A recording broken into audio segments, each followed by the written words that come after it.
Alright guys, this is me, Josh, here once again. We are live once again. This is a live commentary for a movie I did do back in 2017, but some stupid reason this one got taken down for reasons I don't really understand. But we are here to discuss one of the more controversial films in the X-Men series once again, and we're gonna do it here through StreamYard. And that movie is none other than X-Men: The Last Stand. My favorite of the original X-Men trilogy. While I'm gonna be doing that, I will be finishing up my little snack I'm having, and I will be taking your questions as you see in the banner here as you're watching. Feel free to leave comments in the chat or in the YouTube chat down below, and also at least if you any questions you have to ask me. Sorry about that. Any questions that you do have to ask me, you can also ask me those in the discussion box down below. I'll see you. And without further ado, if you have a copy of the movie on DVD, Blu-ray, or digital, or you can find it wherever, you can watch it down with me. I am at 0 seconds. This is an hour, 45 minutes, and 5 seconds. So let's get into it. And I will be discussing some problems I do have with the movie, and obviously and I also will be talking a lot of good things in X-Men: The Last Stand. So with that being said, let's get started. In 10, 9, 8, 7, 6, 5, 4, 3, 2, 1. We're going to press play right now. We are coming up at the Fox logo.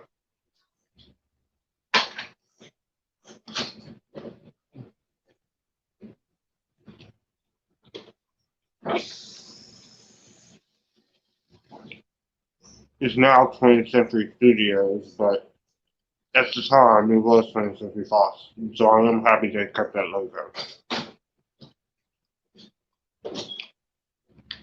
And now they're coming out with the Marvel logo.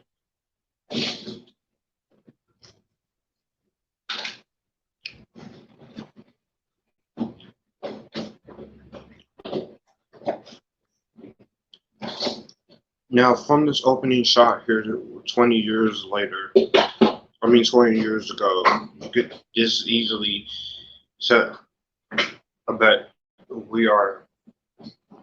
You could tell this is by a different director, which this movie went through a lot of production trouble with Brian Singer wanted to direct, but he had to drop out to do Superman Returns, and then Matthew Vaughn, and then Joss Whedon, so many different directors, and eventually they got Ratner. Now, this opening scene, you have Charles Xavier and Magneto in the aging process.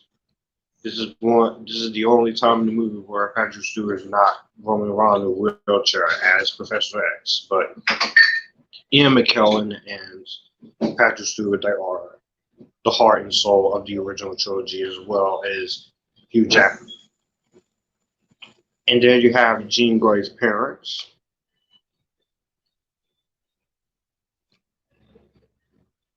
Adrian, John, and Elaine Grey. And they're talking about Jean and her powers.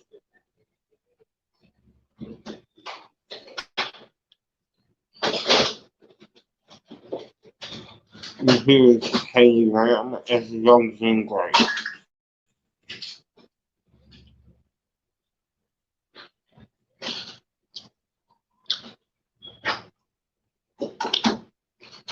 Hello, Jean.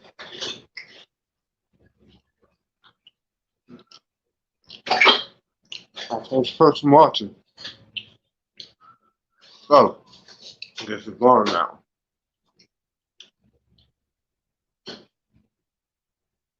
You basically have this flashback of Jean, her using her powers. And Halle Ram, she is a former child actress. We have seen her in stuff.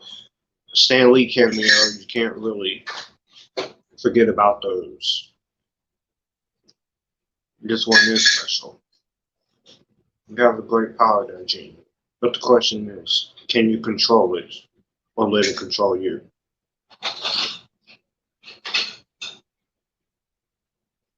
It's a nice little flashback there. And now 10 years ago, we have the son of Warren, Worthington Sr., which is here played by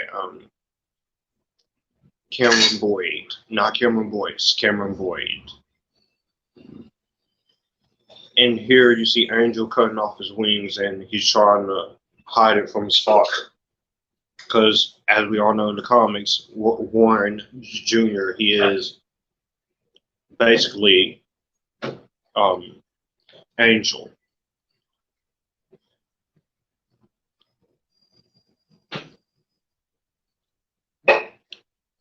Also, this is kind of an emotional scene here. And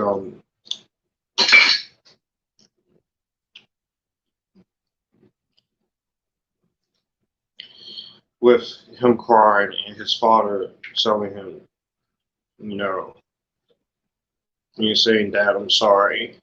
And then we go into our opening title sequence. 20th Century Fox Presents, which this is basically like science today. Dawson's Universe. Hi, man. Haven't seen you in a while. In association with Marvel Entertainment. And here's the title card. X-Men The Last Stand popping up.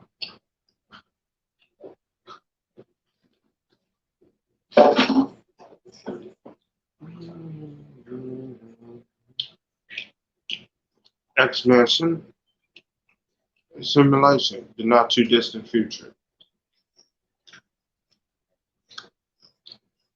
Which technically this is a simulation of the Sentinels, which we will see them once again in Days of Future Past, which I did commentary on. There's Halle Berry as Storm, Rogue, and Colossus.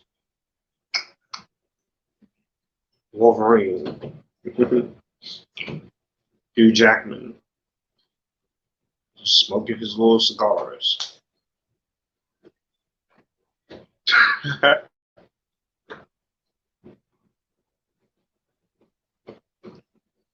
Bobby and Kitty Pryde, Ellen Page, which I think Ellen Page, she's a pretty good choice as Kitty.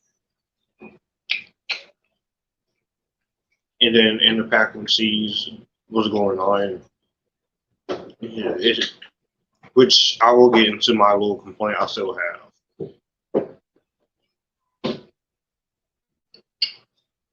I know, do not race, Storm.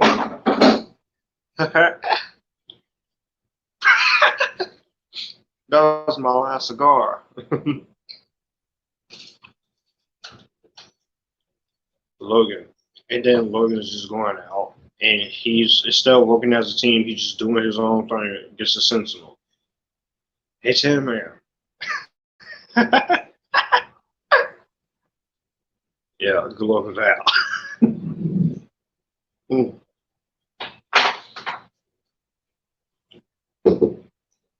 Plasma's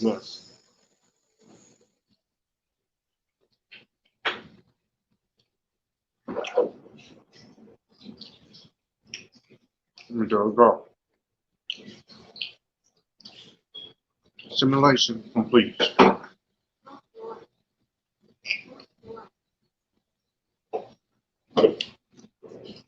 But how you doing, Dawson? This is Universe. He is the first person watching. And these two, and we're back in the X-Men mansion hallway. Sorry about the little hiccup. What? Which? Yep, it didn't come out of there. Rogue. You got a problem talking to Scott. And here we are having our shots. Scott, aka Cyclops, he is still mourning over the loss of Jean. And this is where I will agree with the complaint that Cyclops does not get anything to do in this movie at all. I feel like with James Marsden Cyclops, this was a chance to basically give him more to do in this third movie. And you just basically just kill him off the way you did. And I know that's mostly because he was doing Superman Returns, but you could just have an alternative instead of killing him off with basically have him say, I can't deal with everything that's going on with Jean. I have to leave. Or second, you can do it to where something happens and you don't know what happens to him. And or you could just do the third alternative. I did read a script for this by Dan Marcus, and in that script, Cyclops was very important to the script story, just as important as the other characters, and it would see him basically being the lead of leading the team. So honestly, I felt that should have been what they should have done with Cyclops. And now here we are with Kelsey Grammer as Beast. Another perfect casting choice for that character, which I will have to say that Kelsey Grammer, the makeup on him was really great. He was a great choice for Beast.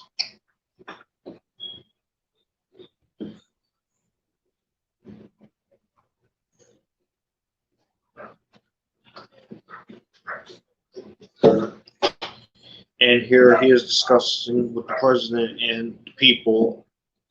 And then you have Bill Duke, which my mom, she's not really been much of a Bill Duke fan, but. And there's Rebecca Romijn, which is another problem I will admit. Mystique gets underutilized in the way she does. That was a waste of character, but I feel like in all three of these X-Men movies, in this original set, they do more with Mystique here than they ever did with Dark Phoenix. Rebecca Romijn, she does look great in the makeup, though.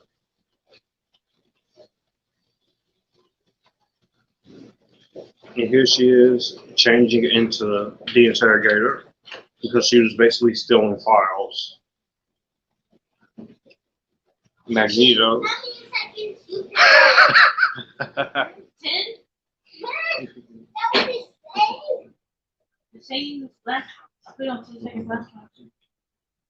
There it goes. Tell me, where's Magneto? Ooh. Damn. Almost safe. And here they are, just taking her down. 11 minutes in. This is a very fast-paced film. So it is a change of pace from going from talking about the Avengers franchise in the Marvel Cinematic Universe to X-Men. By the way, I have done commentaries for the other films. X-Men, X2, back in 2017, First Class, Days of Future Past. And I did one for Apocalypse with the guys back in 2016. So that one, I re-uploaded it from my good friend Anthony Jenkins' channel.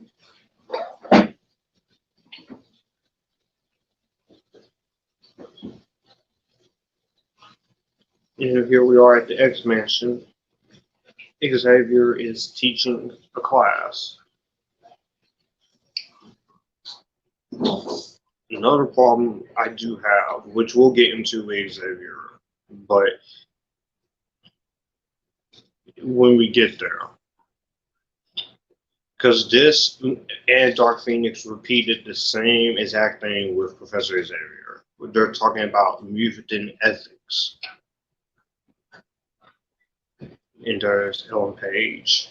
She's beautiful, by the way. I know she's gay, but you know what?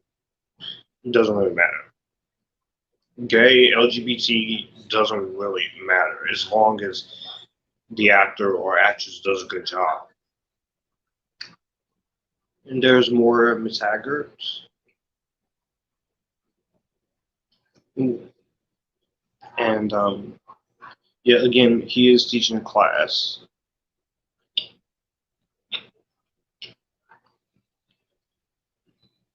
And then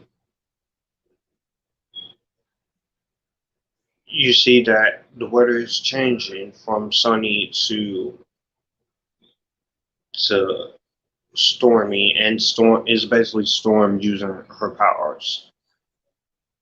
We'll continue this tomorrow. Class dismissed. You of all people know how.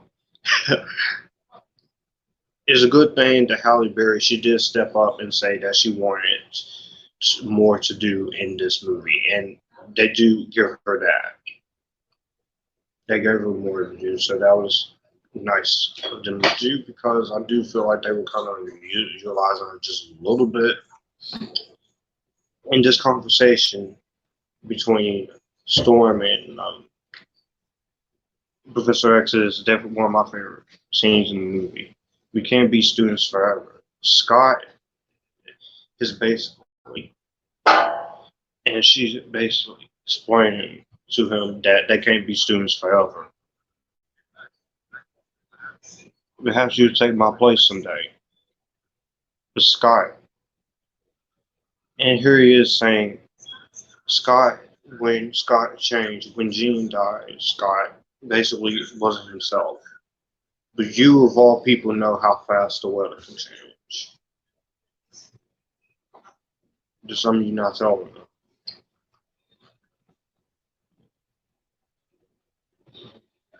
And here we have Beast.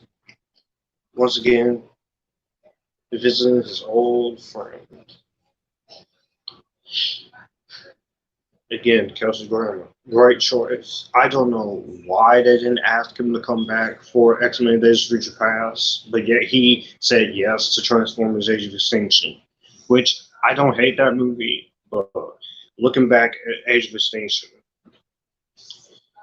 it's kind of bad, but I still watch it because it is Transformers. But 165 minutes is way too long for a Transformers movie. Luckily, Bumblebee did listen and shorten up the length runtime.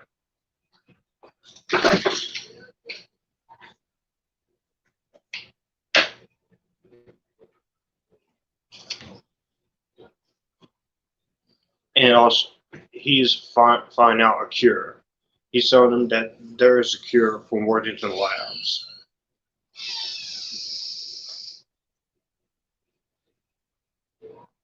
And there is the Worthington Laboratories with the father of Warren, aka Angel, who is another new character that did not get his due in this movie. So in the MCU, I am hoping that they do most of these characters have been sidelined and been underutilized right. I hope they do them right.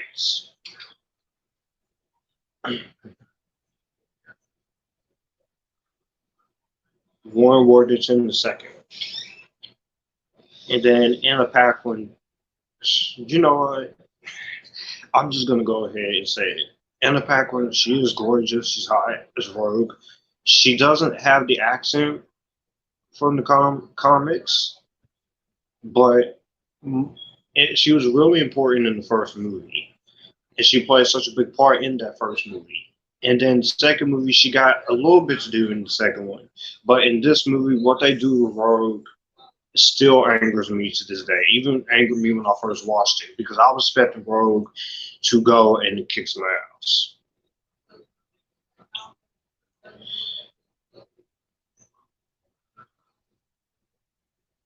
Yeah, and that would have been better. But she was doing the movie Trick or Treat. But again, You give her the cure, and she loses her powers all for a boy because she wants to touch them. That is just a cop out of all cop outs in this movie. Besides what they do to Cyclops, and besides introducing all of these new characters in here just to kill them off here. See what I'm saying? You got all these new characters. You got a mutant who creates shockwaves, and you just introduce a whole bunch of new mutants just to kill them off. Callisto by Dania Ramirez, Magneto, and Pyro. Ian McKellen and John Allardyce, played by Aaron Stanford. And hear this monologue. He said, "Make no mistake, my brothers. Make no mistake, my brothers. The humans will draw first blood." Look. Ian McKellen. Another problem I will give to this movie is that they did kind of make Magneto into a bit of a cartoon character villain, with him cracking jokes. But Ian McKellen, he's a great enough of an actor to make that work. Hey, do you know who you're talking to?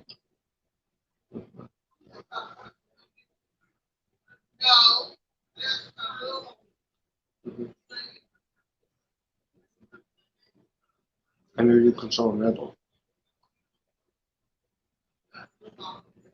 And then you have one mutant who with just nails coming out of him, which is him, which I do like that. That was cool. And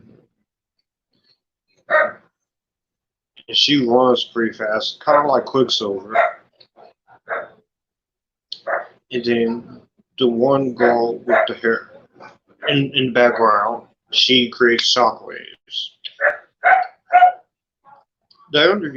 This Fox X-Men franchise, you have underutilized quite a couple of characters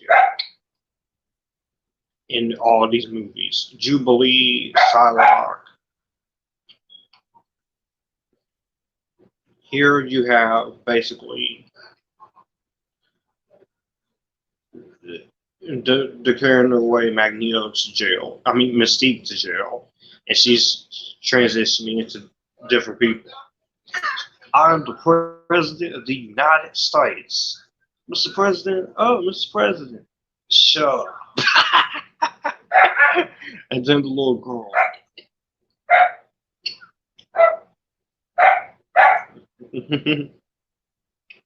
Now get out of here, I'm gonna kill you.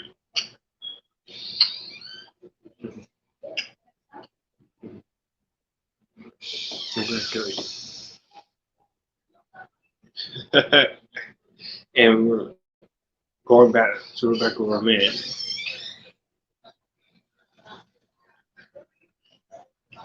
Put it on the plate and stop talking. What? And all the cars are just. And then here we have Beast talking to the. Going to words and labs so you can see the little boy they're using for the cure.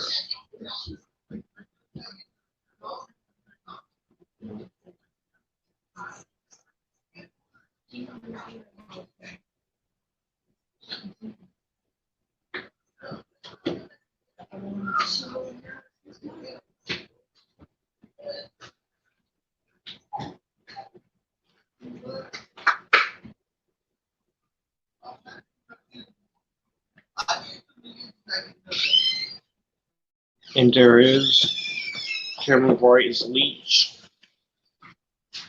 This one's good.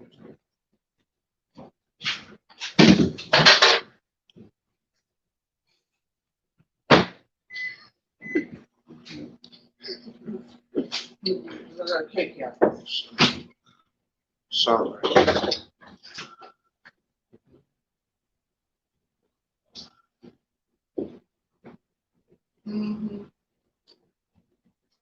I can't send them in the room. Look at Jackman on the read. Nice. A live. He's doing a live right now. to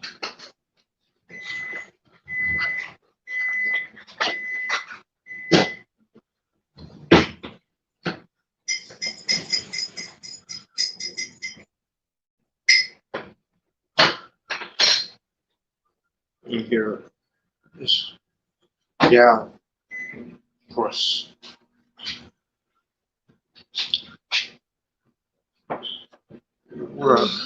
We're back at Alkali Lake. Cyclops is on his motorcycle.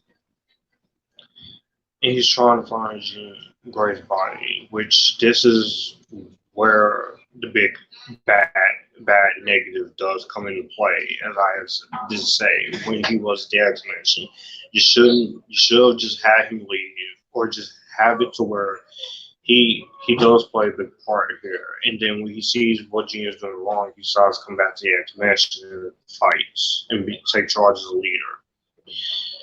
Because what they're about to do here at the Cyclops is just not cool. And here he's hearing voices from Jean.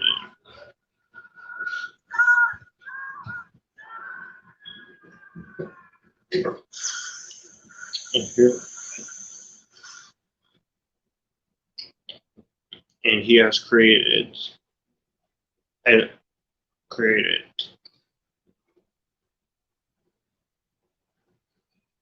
he's created something, and this is what brings Jean back, but she's not herself, as we all know in Dark Phoenix comic, which this movie is based off the Dark Phoenix comic, more of the Cure story arc written by Joss Whedon. So they did outline the Dark Phoenix comic in this one, but the actual Dark Phoenix movie that did come out last year, it does make Dark Phoenix's main focus, so I will give Dark Phoenix that. Other than that, we'll get into a lot of problems I do have with that movie once I do live watch commentary with that, because there's a lot more problems than that, you know. If Famke Janssen returning,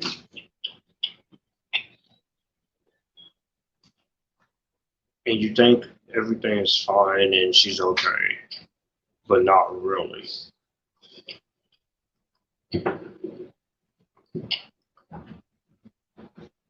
And she's asking Scott to take them off and it'll hurt her, that he can control it, you know. And he's telling her not to. He can control it. But he gets killed by a kiss.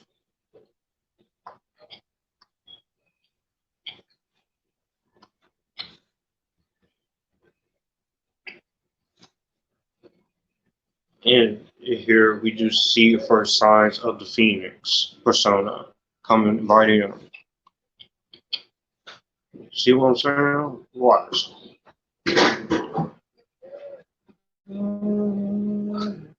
John Powell's music, though, is really great here. Professor Xavier, he feels it. And Storm and they do see what's going on. Gets Alkali Lake.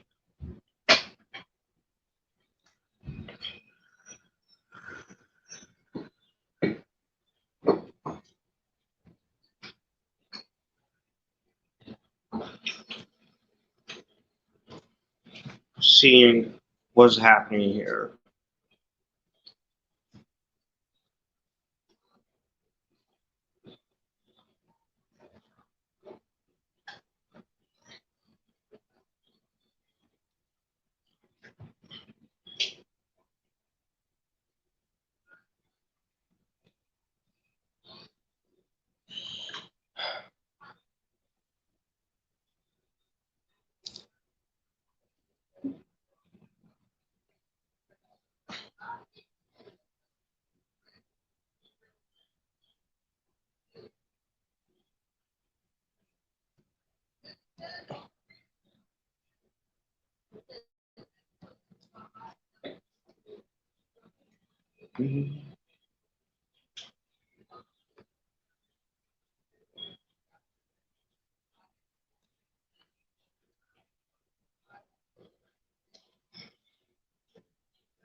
Gene, in here, back in the X Mansion, Xavier is basically holding the walls that he created back in when she was younger.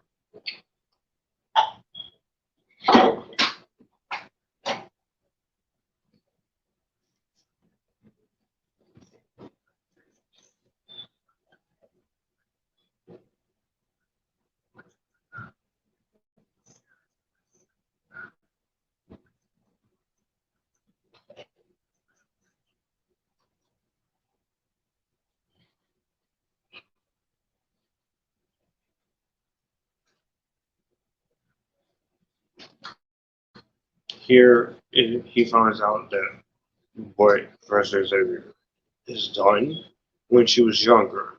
Basically, like just what like he did with in Dark Phoenix, where he was messing with Romijn when she was younger.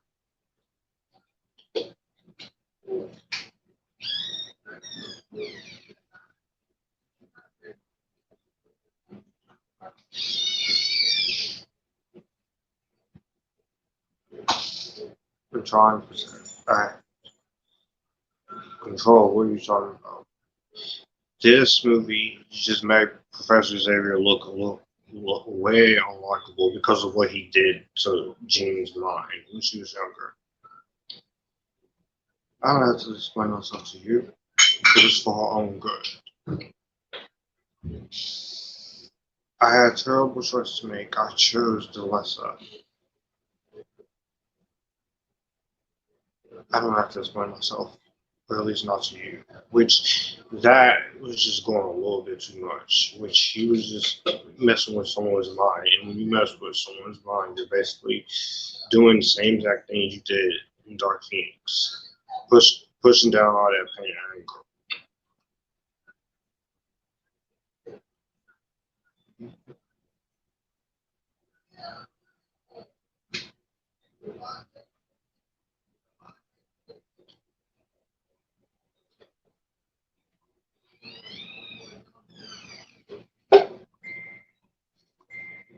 In here, we do see Warren and his son.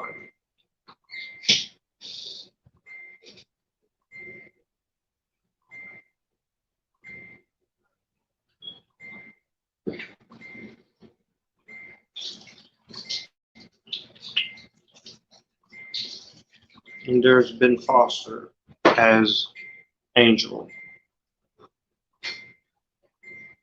which they're giving him. They're about to give him the cure, but he's not going to want to take it.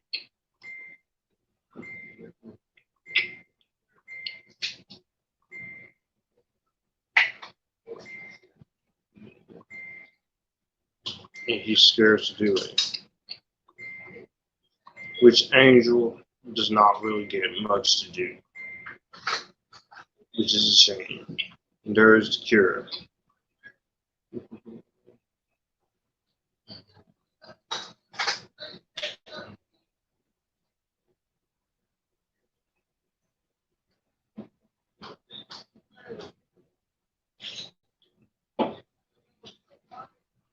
And he's saying that he can't do this.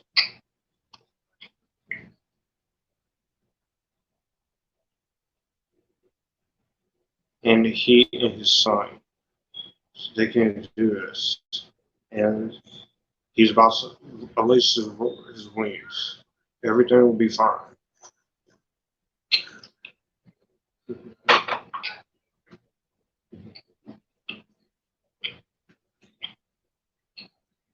It's a better life. It's what we all want. No doubt. It's what you want. And then he's about to just run out the window and start flying. No one. And they all see it, what he's doing.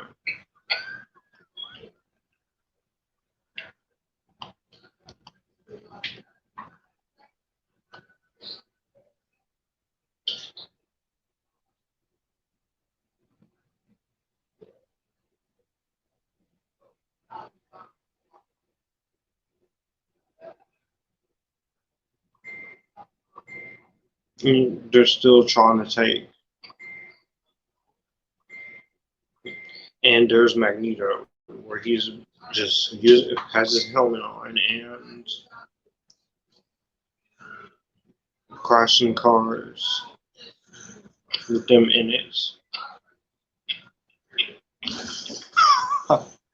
Just flipping around cars.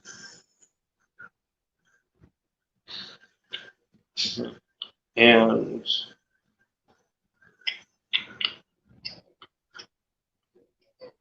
Mystique is gonna kill him.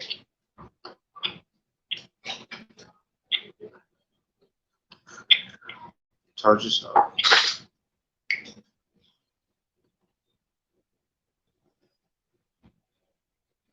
And here they are, about to recruit the team against the cure.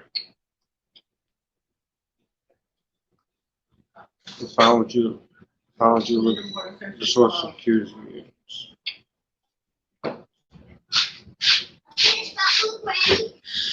Okay. Turn the light off. Why? Because too long to still sleep. Yeah.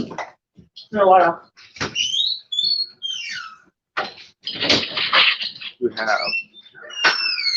We have Arad Dania's multiple man.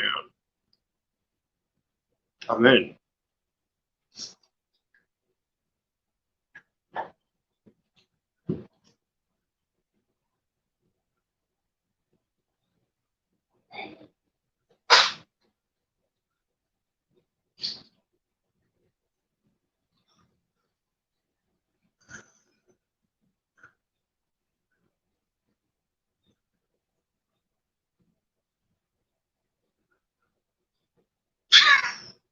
Vinnie Jones. Juggernaut.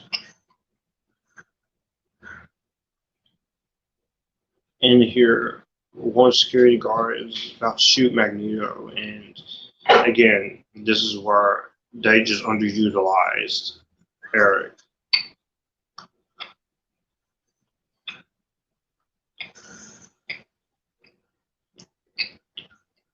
And here, Mystique is turning into her human form, which she does even without all the makeup of Rebecca Romijn. For this, her little screen time still looks really good here in this movie. You saved me.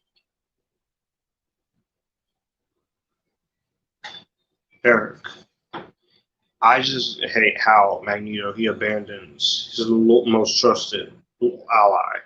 You're not one of us anymore. And Pyro's just looking at him like, really, dude? You just, yeah, she was your friend. And almost kind of like love her.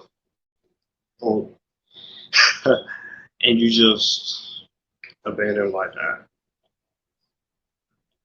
And you're the president and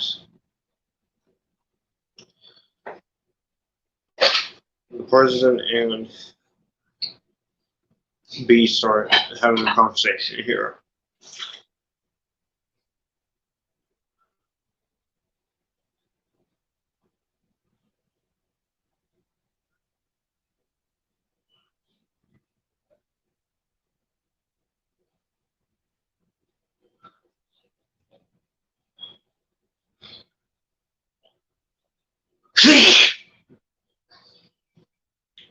Well, and here he is leaving, and we're back in the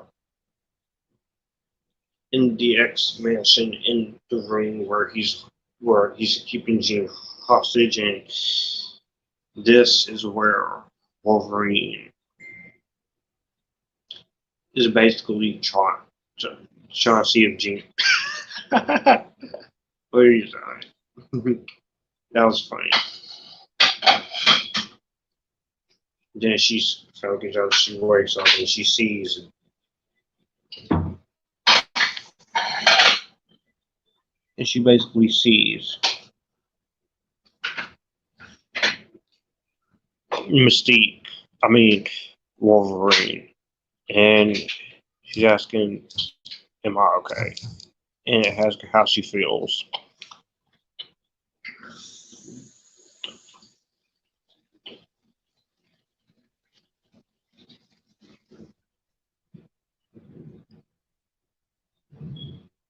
Big mistake.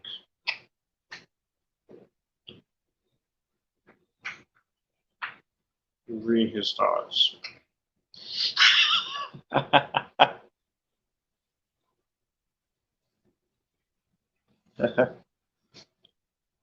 Now I will.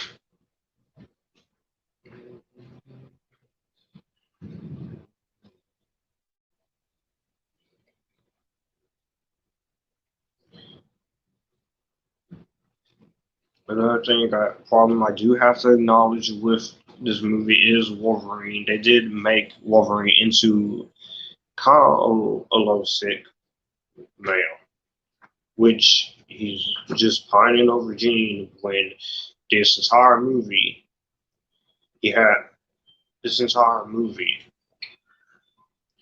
he basically have a Storm right there, and more a new comment from Marvel fan, and here she, the Phoenix mode. Marvel fan says, "What's up? How are you?" Marvel fan 45. It was nice to see you here with watching the movie with us. I'm 40 minutes in, and this is where we just get another hint of that Phoenix inside her, which I will have to say, I'm going to admit it right now, this is an unpopular opinion, but the Phoenix here was better here than it was in Dark Phoenix. It's not Sophie Turner's fault in Dark Phoenix. Sophie Turner did a great job in that movie for what she was given, but Famke Johnson's Jean Grey is where it's at. And then she's asking what's happening to Sky, and this is the one thing I don't like, what they did with using the Phoenix in this movie. They basically just made her into, in the comics they went out to outer space on a very bad mission, and they were trying to save the astronauts, people in space. Where in this movie they give her split personality, and I don't think the split personality thing was great idea. I feel like they should have just went full cosmic space force for this third movie. Why not? you set this up really well in the second movie, and she's asking, what? Kill me before I kill someone else.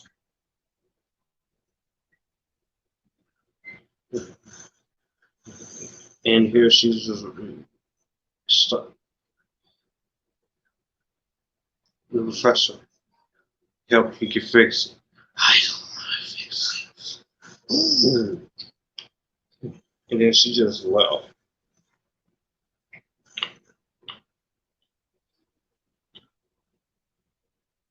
The gun with the cure. I told you they would draw first blood. But yeah, I'm doing really nice here on this lovely Sunday morning at 2:11 p.m. in the afternoon. Doing lovely. I'm doing really nice here.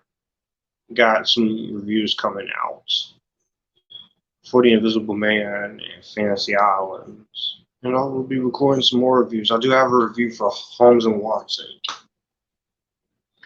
which again, if you saw my review of the Emoji Movie Marvel Fan 45, you know that I just shut that movie off after 59 minutes when I saw it back when it came out.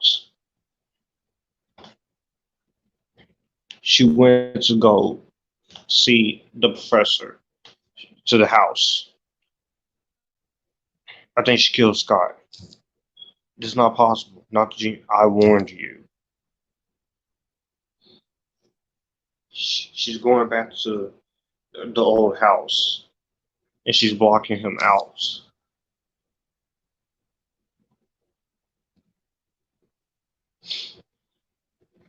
And there's the old gray house, and Magneto and his crew is out.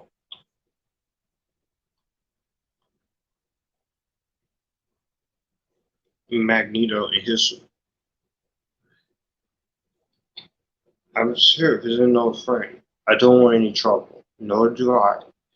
Let's just safely go inside. Nobody else gets in. She's not well. You sound just like her parents. I love the rivalry and the chemistry between those two. Just as much as I do with Fassbender and McAvoy as Magneto and Xavier. Vinnie Jones is pretty good too as Juggernaut, but I don't like a certain line that he says, which does come in the final battle, where he says, "I'm the Juggernaut." I'm like, really? That's the best you can do.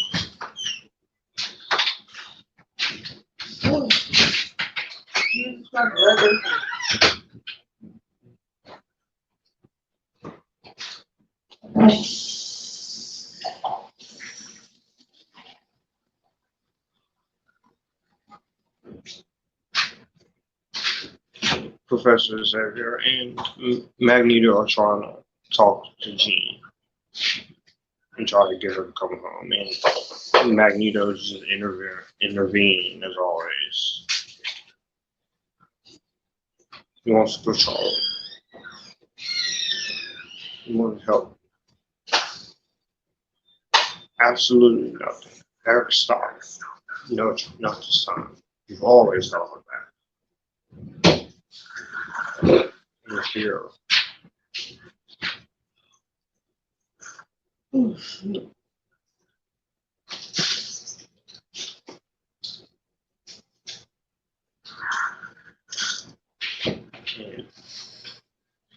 He's trying to talk. And you can tell the professor's gal for head. Then we should listen to our Charles. I cannot give it a try. Here it goes.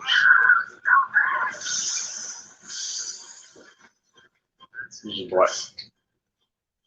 Wolverine and Juggernaut starts fighting. Then storms fly up in the air. And here she is attempting to go to the house, but Storm knocks out those guys. And then she fights Callisto. and they start fighting each other. Same here with these two guys just going at it. And here is Phoenix. Gene, let me in. The close up on Famke, Janssen. This is a hell of a fight. And then the water just going up on the ceiling. And you see these two basically fighting each other, and then the veins coming in and out of Gene.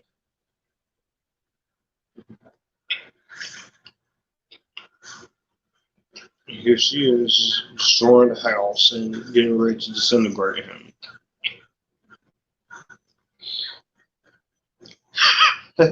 You have both of these fights going on. And she's raising him up out of his chair, which that was pretty nice, cool to see.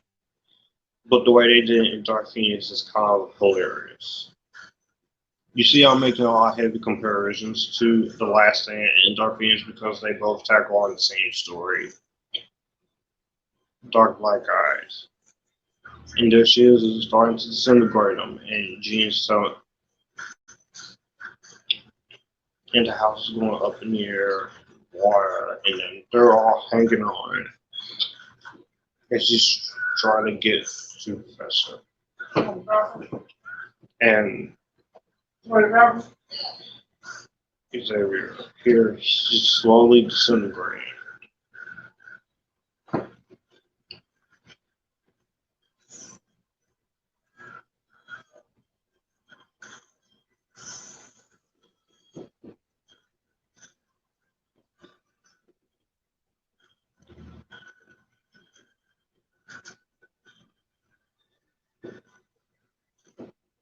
She will go in and Xavier is giving my last word, line dialogue to Gene. Don't let it control you. And she's letting them control him.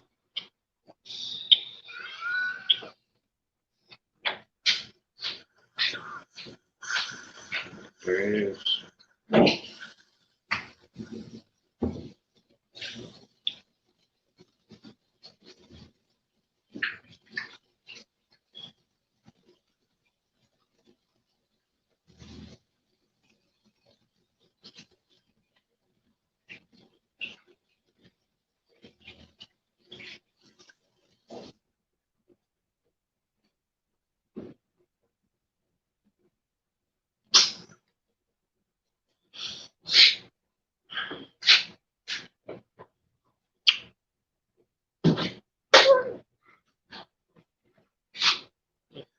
Yeah, Wolverine and Storm, they're going to see that it's just Professor Xavier's chair.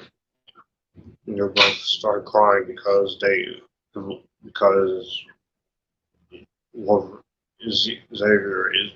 is dead. Not really, if you've seen the post-credit scene, which this was the first of many more movies to do that whole after-credit scene thing.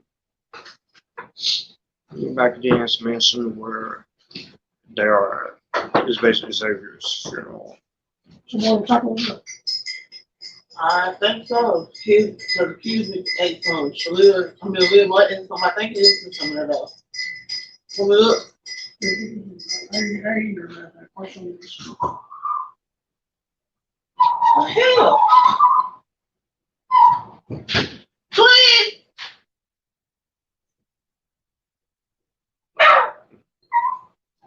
They are at Xavier's funeral. And this is a pretty emotional moment here.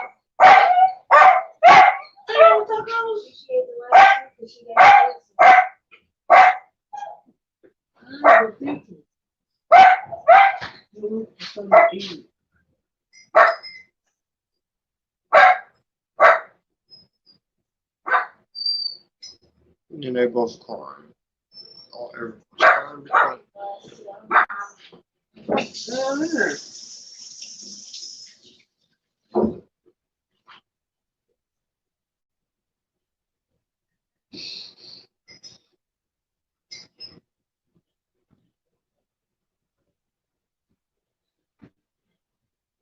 And they're all just putting flowers there.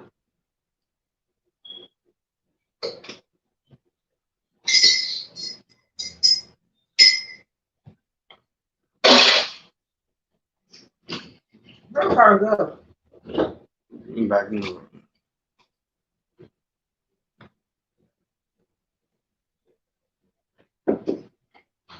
Got Shuler.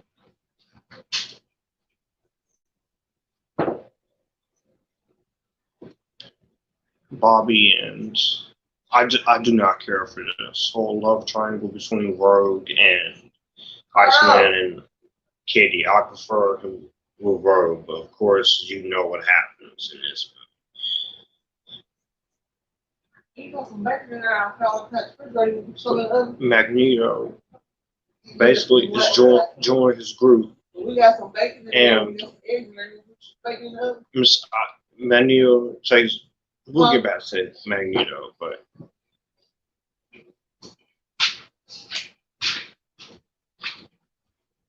here they are skating on the little fountain at the mansion. And you took microphone, Bluetooth.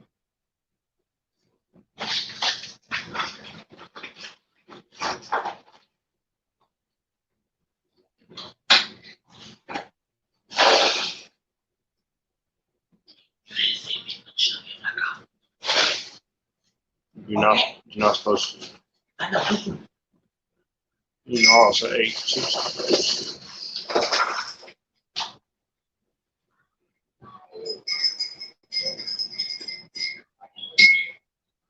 Here, Iceman and Shadowcat, which is the mutant name of Kitty Pryde, are out snowballing, and Rogue is just looking. And this is where Rogue ultimately says that she wants to go get the cure for a boy.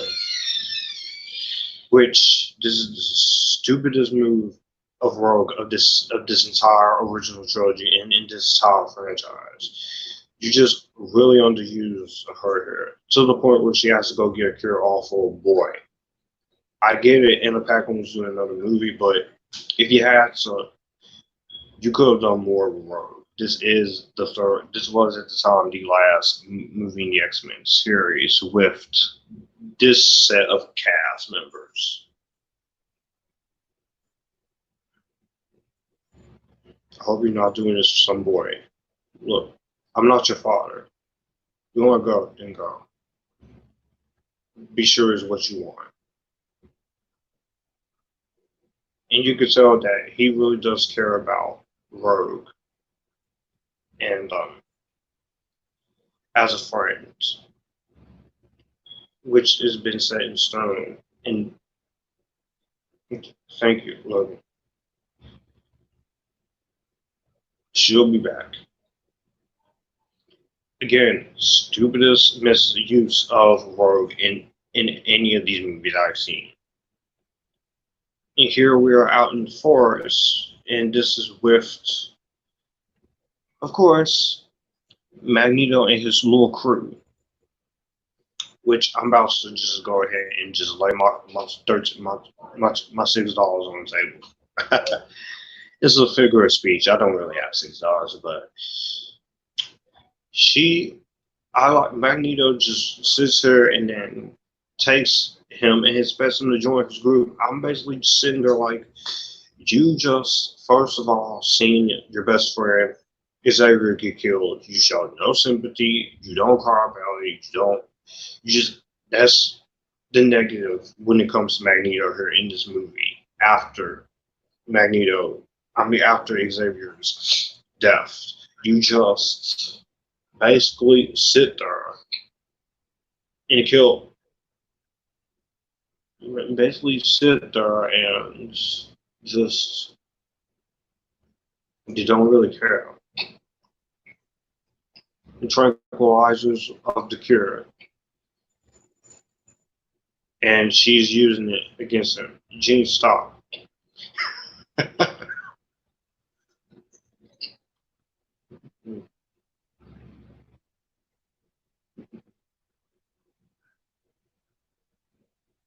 And this whole exchange between them, that she even knows that she's using him.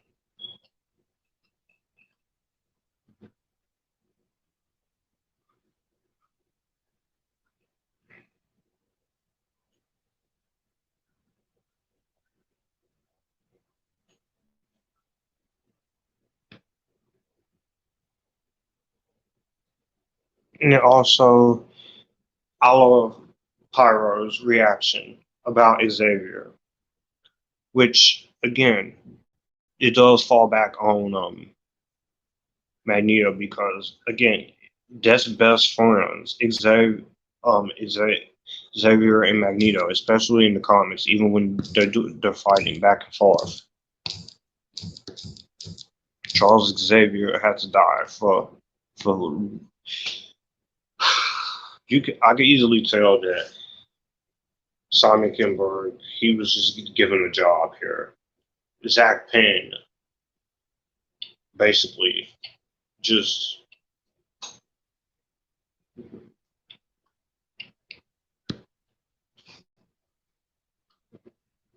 basically they don't know what to do.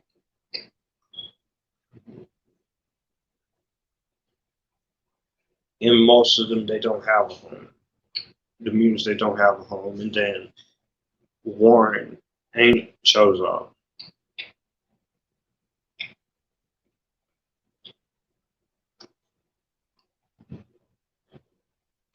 He tells him the class is over, going home. And we find out that it's his dad that is doing the cure. And they're trying to keep the school open. And then he's trying to find Rogue, but Rogue is gone.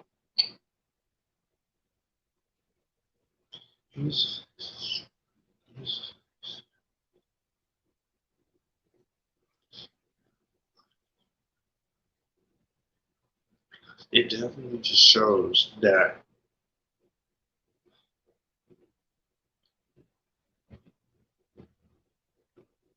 and then Wolverine here just looking inside. Father, teacher, leader, and Wolverine's starting to hear.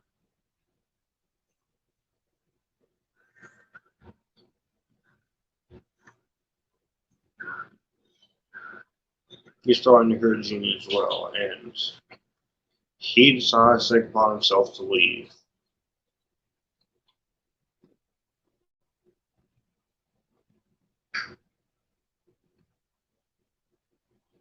To go and try and bring Gene home, and Storm's just trying to stop him. And ask him why he can't just let her go.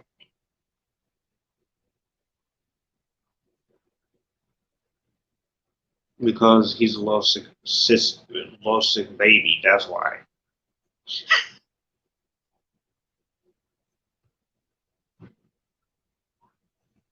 And plus, you have Storm right there.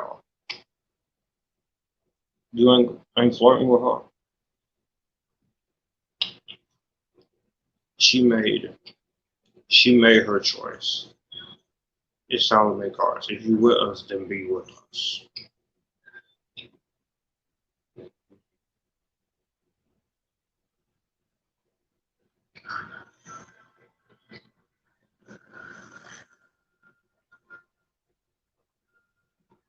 And now here it is. Rogue is going to get the cure, and then you see a bunch of people protesting to the cure. And Bobby's trying to find. Getting the cure, the mommy.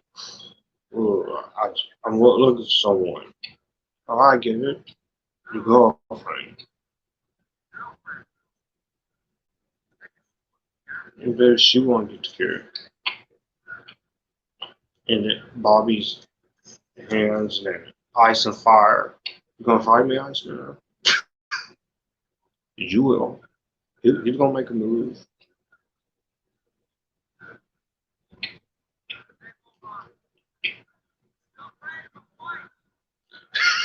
afraid of a fight. And then he just started to fire.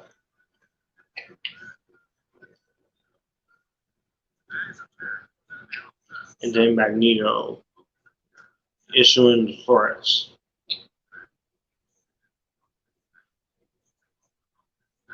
And then they're all just sit.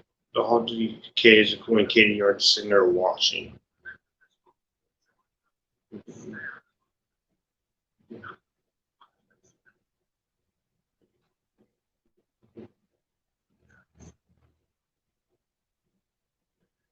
And then he says,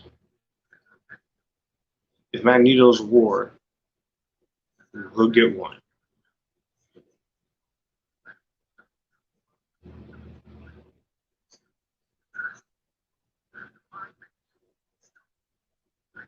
By any means necessary. If he wants a war, we'll give him a war. And then the soldiers are just getting ready to go to war. Because they can't have anything with metal, so they're replacing all the guns and stuff with the cure. Which sets up this amazing climax. And there's a rogue there taking the cure, and she is going in for herself to get the cure.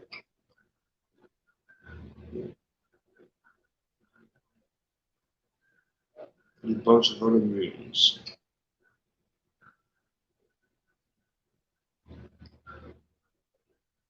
Back in the forest again.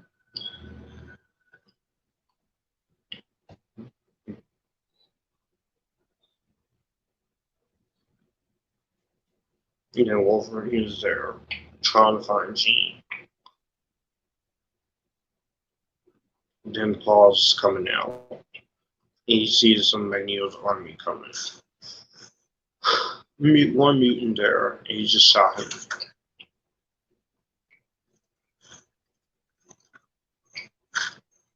And then, just with knives and such. And then they all smell it. They all sense it. And they move in, and Wolverine is out fighting. Being the awesome badass that he is.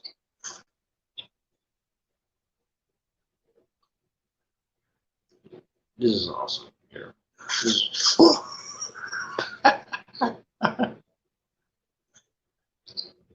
This movie does have some funny parts. Wolverine using the claws and just.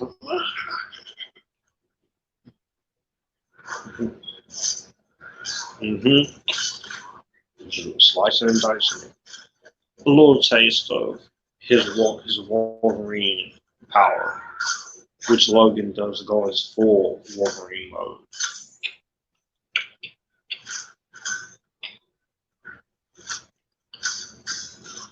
Come on, come on, come on, come on, come on, come on.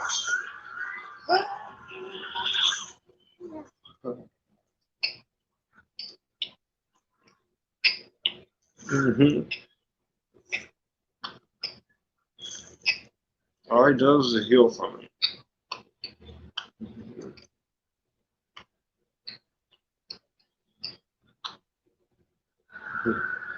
Magneto giving the speech.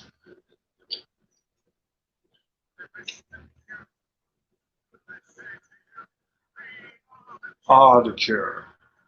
I wish to cure us.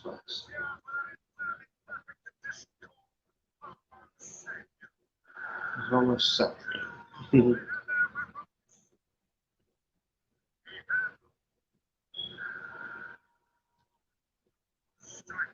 Strike. A fury that this world has never witnessed. In no way. If he sees Jean wearing that amazing costume there. Douglas.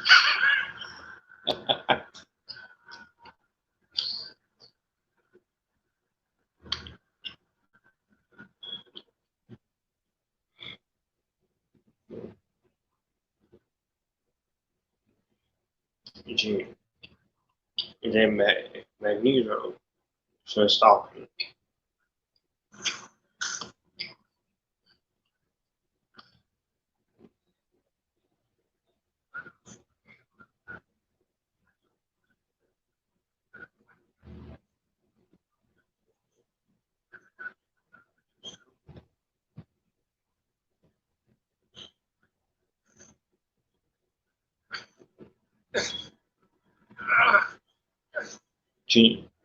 She's here because she wants to be. That's all what she did to Charles. You just sit there and let him die. Not leave him out. Yes, you are. And then just throws him out the ordinary.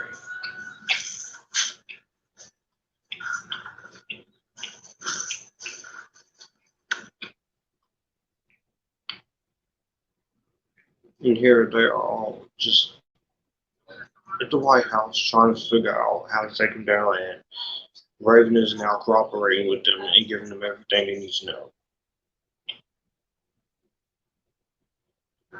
Multiple men. And there's a regular man again. They'll have no fear like a woman's. You got that right, Mr. President.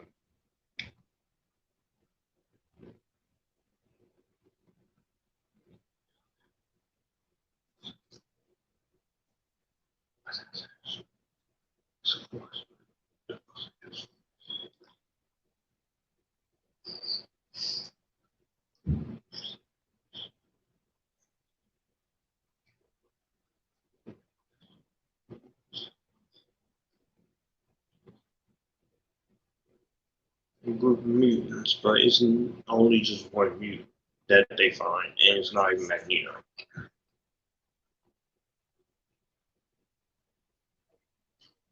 Coming up on the Battle of San Francisco.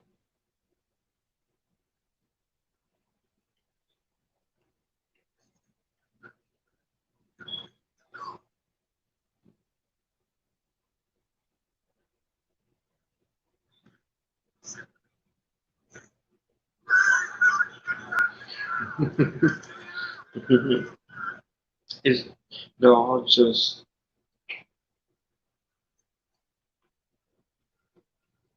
when they realize it's not Magneto, it's just one person cloning himself.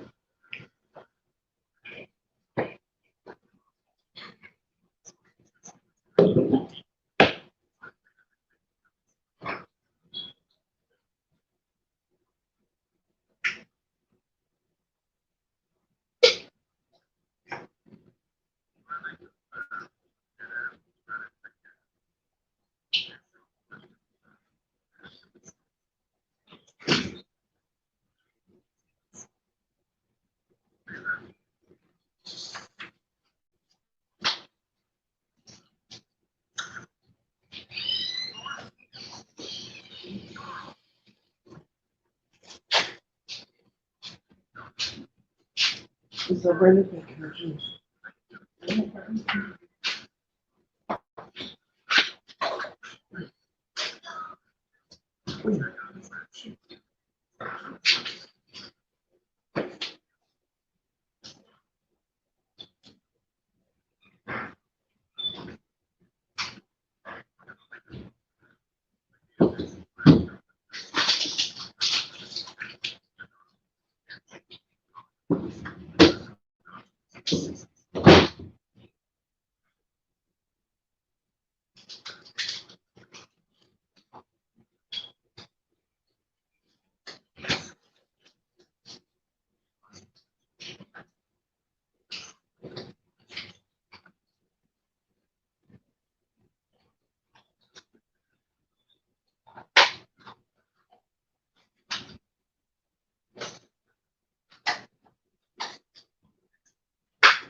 Going on here is Magneto is controlling Golden Gate Bridge.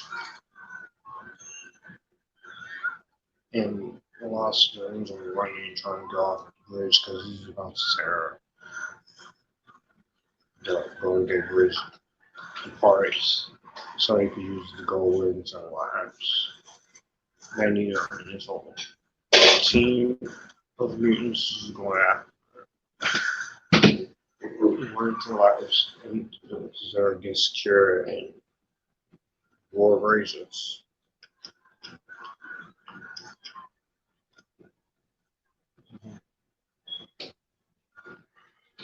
Magneto here using his powers to just basically discombobulate the bridge to bring it apart.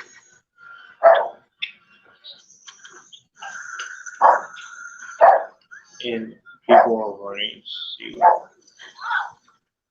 what's going on because of the destruction he's causing. And the X-Jet is getting there to San Francisco to see people run off their lives and dying over the course of this whole situation.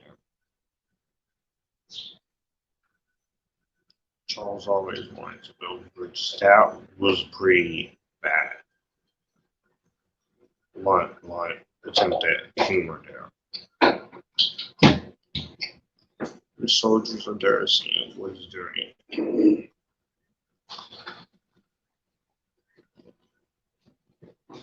And then he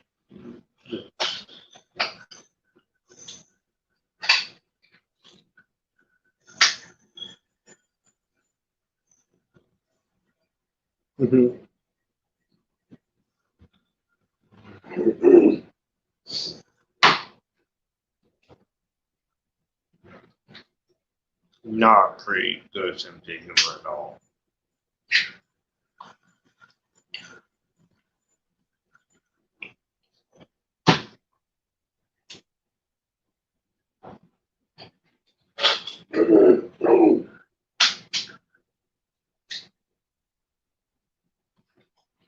And Leo is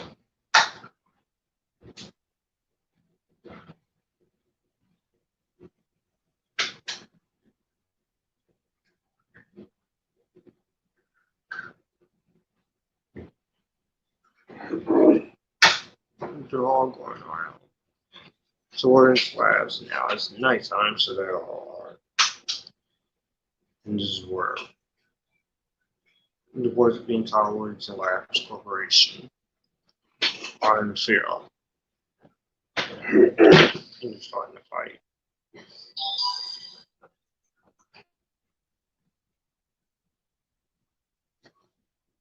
Tear it down.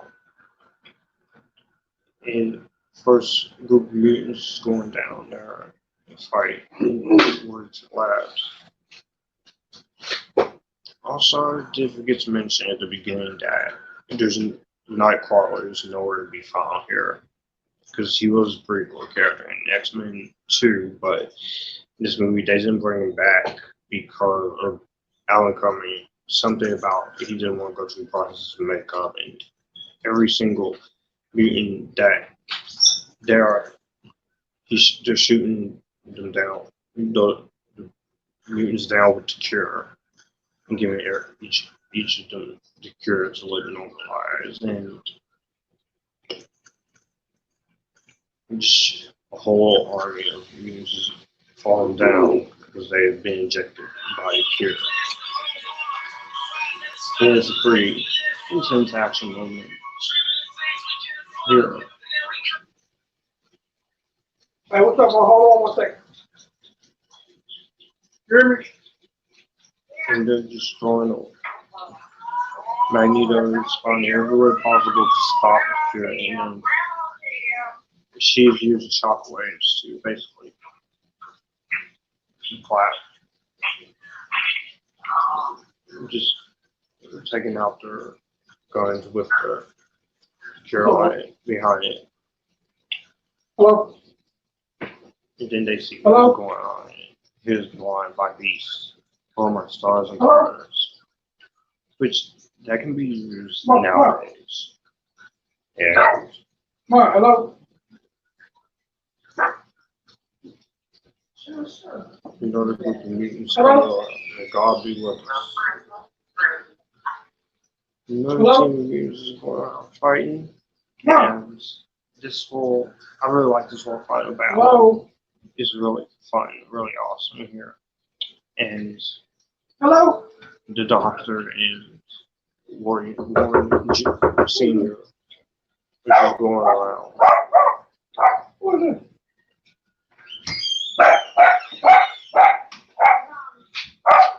Morning. And then this whole storm flying around. And then Shadowcat, Colossus, and Iceman, and Shadowcat.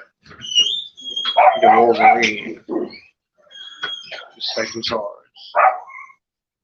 It's final battle. And he's saying he needs everyone to hold his line. Okay.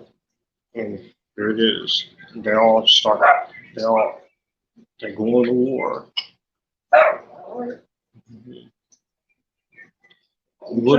This would have been more awesome if you have Rogue. I'm checking the DOR right now. Every time I come over. All right. In the house? In Beast. the house or outside? Everybody's going to war. Wolverine, just slicing people. Beast just attacking with everything he got in his cool costume. And those two, and then Callisto and Storm have another throwdown, fighting each other, and then Iceman freezing his freeze powers, and then Magneto stopping Pyro, telling him not yes. These two are just really going at Colossus, starting to steal, so basically taking him down. By Juggernaut is going after him now, boy, which this part coming up is basically infamous because of the line the dialogue that Juggernaut uses. And then she goes after the boy, Wolverine.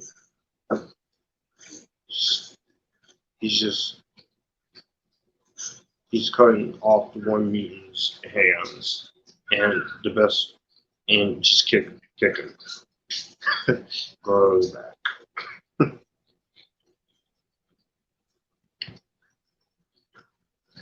He holds him down, and here it is, which is the most unintentionally hilarious line of dialogue that I laugh at.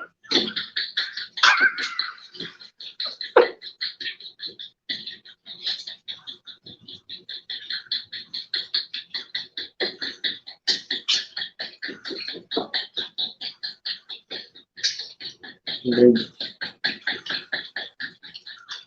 then she's going right in to save the kid. Where these two girls here, the one who just clapped her hands with shockwave, like shockwave, and the little Asian mutants, the cute there, and do you think we're gonna need your help? And then take him, and then it's like, no, don't hurt him. And then she says, it's okay, and he's gonna kill her. Boom.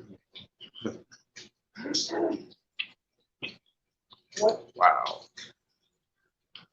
The beast just going in and attacking people. I just love this. So there comes a time in every man's life where you start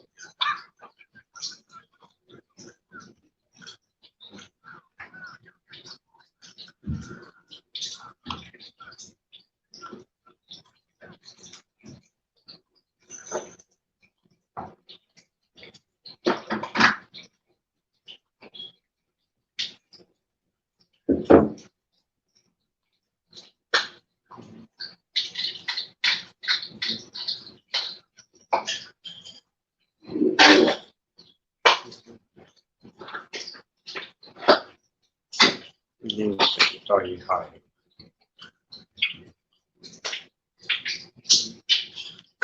Start hiding.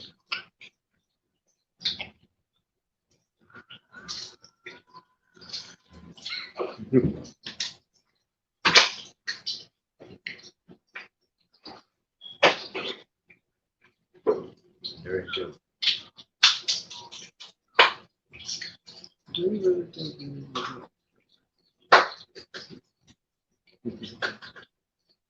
and then destroy him over there? The war, the sun.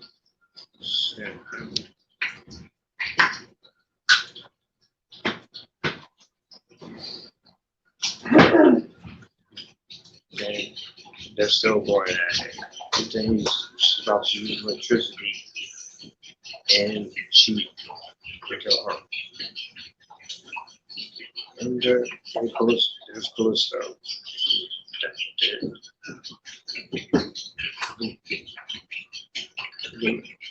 Here, maybe fire, just throwing cars, setting them on fire, destroying the entire facility, and Wolverines, bleeding soldiers to get out now.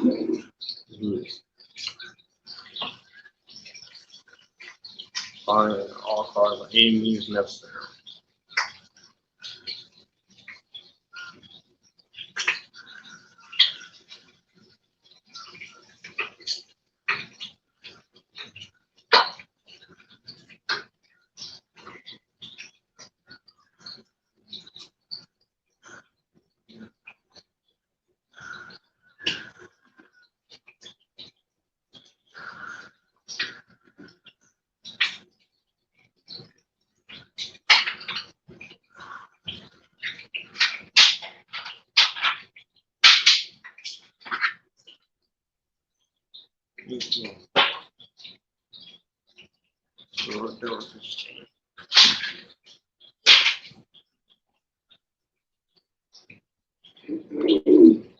And she's curious.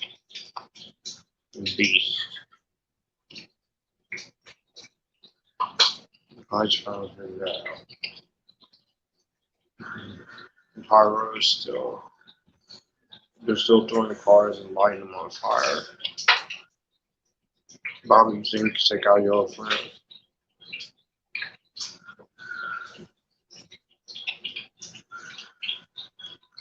In here. And then he gives Pyro the sign to go fight his friends.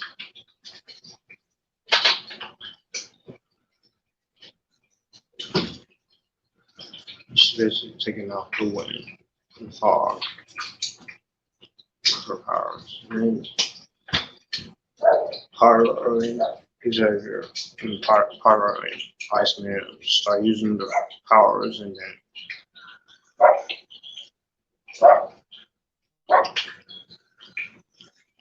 Here it is. You think Gene's standing there as this whole thing's going on. Wolverine. And then Bobby. He's covering Iceman in flames. And just where he turns completely into ice and takes out Pyro. You should go back to the initial left. Colossus goes after Magneto. And taking Wolverine out and throwing him with Magneto, just pins him down.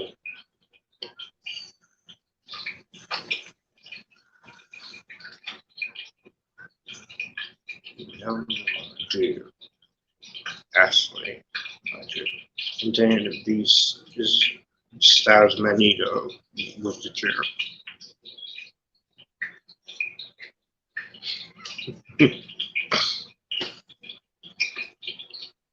I am one of them.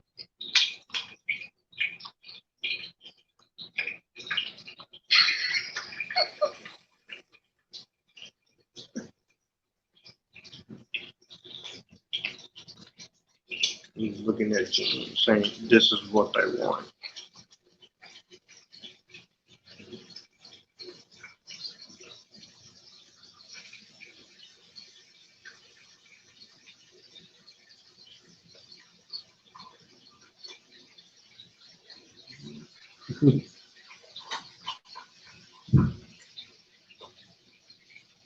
So, and then it's not all over because Gene once again switches into Phoenix mode when they start shooting at her. He's secure, and then she just turns around and just John Powell's music comes in for this part, which I do love the music here. He just moves by John Powell. And she's basically using her Phoenix forces to wipe out and destroy anything in her path, disintegrating a lot of soldiers in the process. And while Beast is telling everyone to get out of there, even though some of them don't make it out alive, and then beat Wolverine, so as long as he's the only one to stop her and for everyone to go with Magneto. Yeah, I do like that little line dialogue in McKellen saying, "What have I done?" Phoenix using his full force powers to everyone's safety. So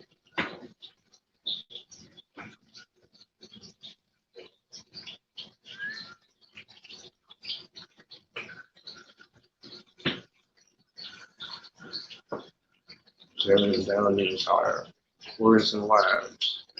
Those should be killed off.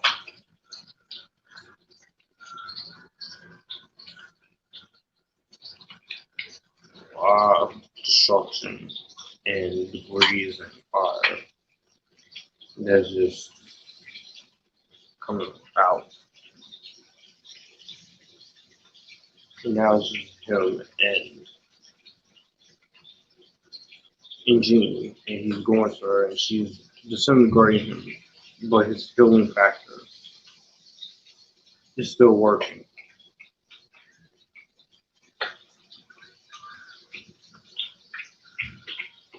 Which is ripping his suit apart.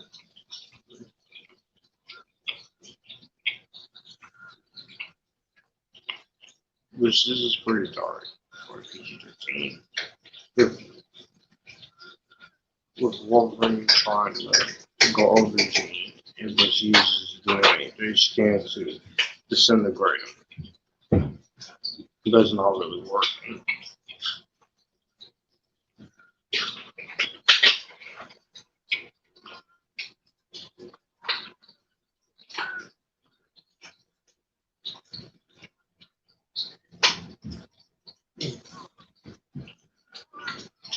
you would die for them.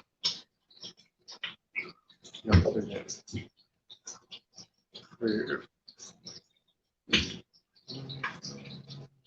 And then she's asking him again to kill her, which he doesn't really have a choice, and he doesn't. I'll admit, this did break me when I did first saw this back in 2006. Because the same year you had this movie and Superman Returns that come out in the same year, 2006. And they both got very mixed reactions from audiences and critics alike. But I both really like both X-Men Last Stand and Superman Returns.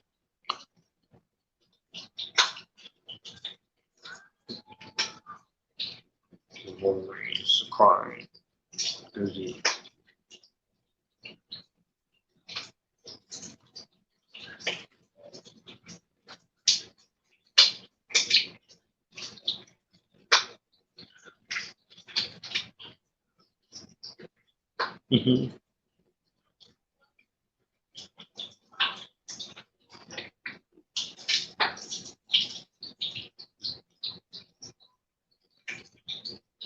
Jean Grey, Scott Summers, and Charles Xavier. They're all very together.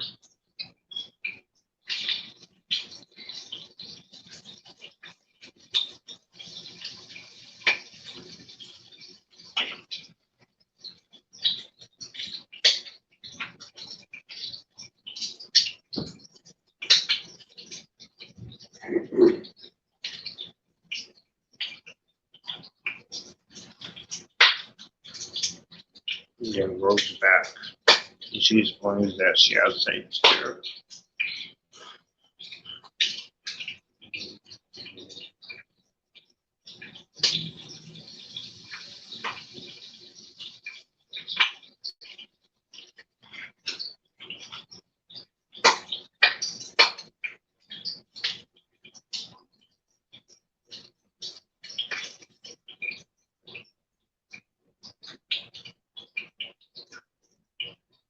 Everything's fine in the climax, and Hank McCoy is promoted to basically United Nations ambassador for both mutant and human alike by the president.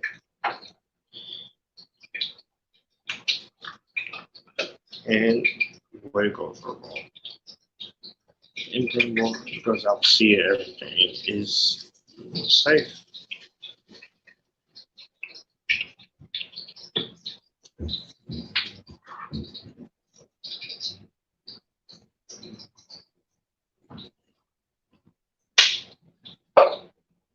Zoom out on school, and then we see Angel flying around, and then we get our shot of Magneto basically playing checkers, and it seems like his power's starting to come in, but not really. He's just playing checkers without his friend at his side.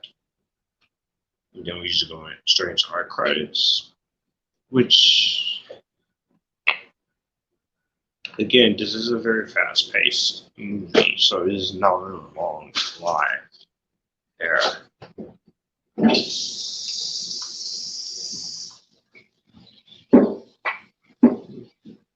Everyone is playing checkers.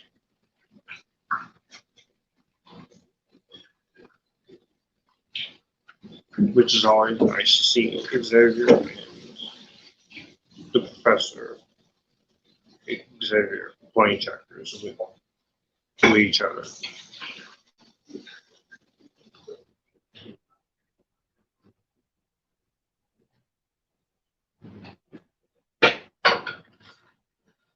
You know, come to our ending credits, directed by Ratner, which I know a lot of people don't like Ratner as a director. I do. Rush Hour and Red Dragon. This movie, Simon Kinberg, Zach Penn, produced by Arad, Shuler, Dania, Sam Lee, Kevin Feige, John Paloma. Dante Spinelli, director of photography, Ed Verarx. He also did production design on Monster House, which came out the same year as this. Music by John Powell, John Bruno, visual effects supervisor, Juliana Makovsky, costume designer. Cast: Hugh Jackman, Halle, Famke Janssen, Ian McKellen, James Marsden, Anna Paquin, Rebecca Romijn, Shawn Ashmore, and Stanford.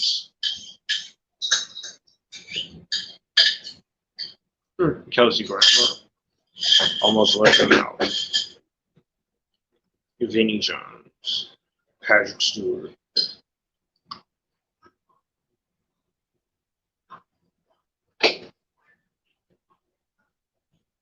Vinnie Jones, Patrick Stewart, and Ellen Page, Ben Foster, Dania Ramirez, Michael Murphy, Shore, Arad, Joseph Summer, Bill Duke, Daryl Cudmore, Eric Dane.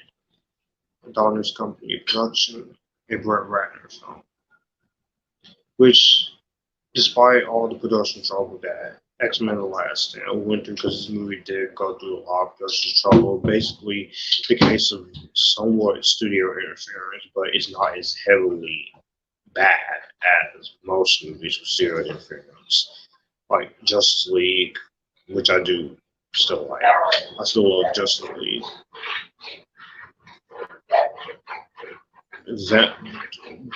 That example of bad studio interference is basically Dark Phoenix and Venom, which is Venom. It is the worst Marvel film. Is one of the worst comic movies.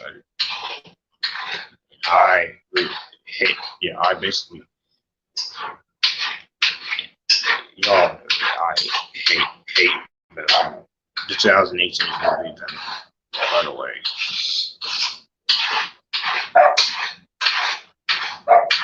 Just watch the credits.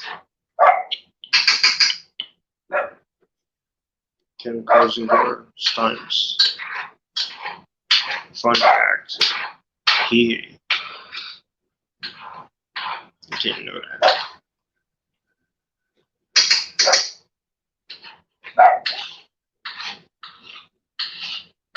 All the credits here.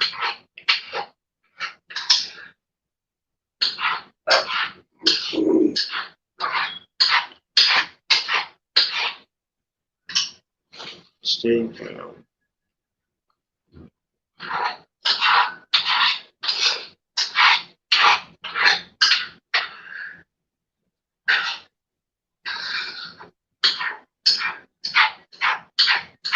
Just how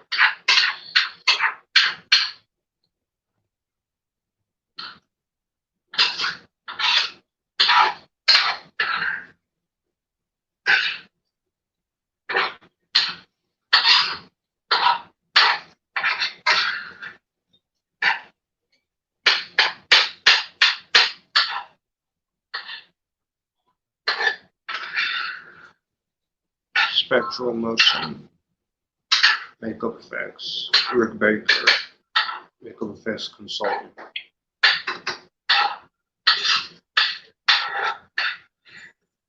Additional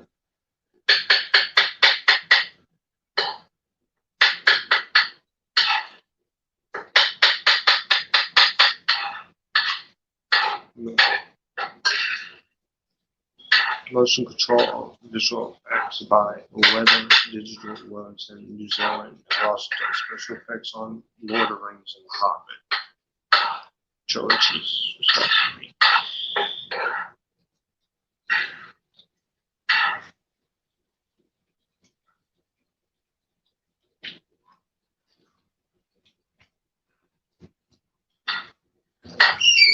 Clothes. Just washing. Just vertical. Moving Picture Company. That's mine. Visual effects That's the company one. here. No. What? The one that I'm like you, Eric dressing you. Lola daughter. visual That's the effects, man. Daughter. sound design, and We'll get these calls and we'll put this washer. Visual intermediate. Music. Second unit. Here. Soundtrack available on Voice Saturday.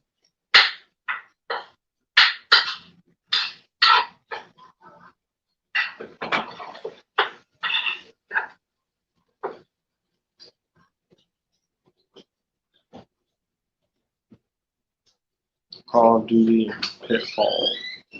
Courtesy of Activision Publishing. Coming up on the after credit scene.